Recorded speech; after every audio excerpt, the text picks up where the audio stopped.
My mother was born in 1950, 2 or 3 years before women had the vote. So my mother was the archetypal feminist. She was a campaigning journalist. She was a really fascinating and amazing and difficult woman.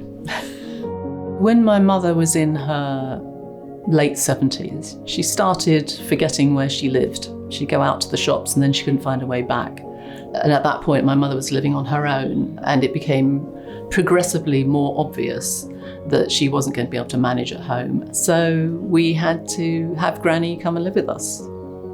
And that was quite a big deal, living with somebody and becoming a carer for somebody who was in an advancing stage of dementia. As time went on, her personality changed. Eventually, she lost her sense of self, which was very distressing. But she also became more and more dependent on us, more physically disabled as well as mentally disabled, and it takes its toll. We are blessed in that we are very near a teaching hospital, and one of the professors there was doing some research into dementia. They were already caring for my mother. So the first thing they asked is if my mother would participate in dementia research. They were looking for biomarkers in the blood. And because they wanted a close family relative, I got sucked in as well. I felt totally powerless when my mother was ill.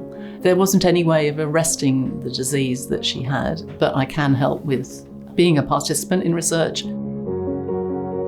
If you want to be a participant, whether it's for dementia or any other medical research, you can do it in a very simple way. So it doesn't hurt, it doesn't take a lot of time.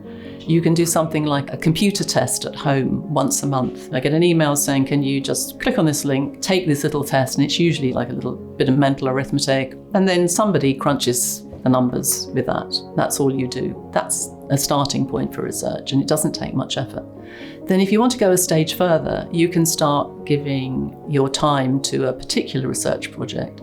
With dementia, they're looking really at mental function, obviously, but also general health. So you might spend a day with the researchers. And the upside is that you get a good checkup, you walk out knowing you're okay, you're helping. It's hugely beneficial.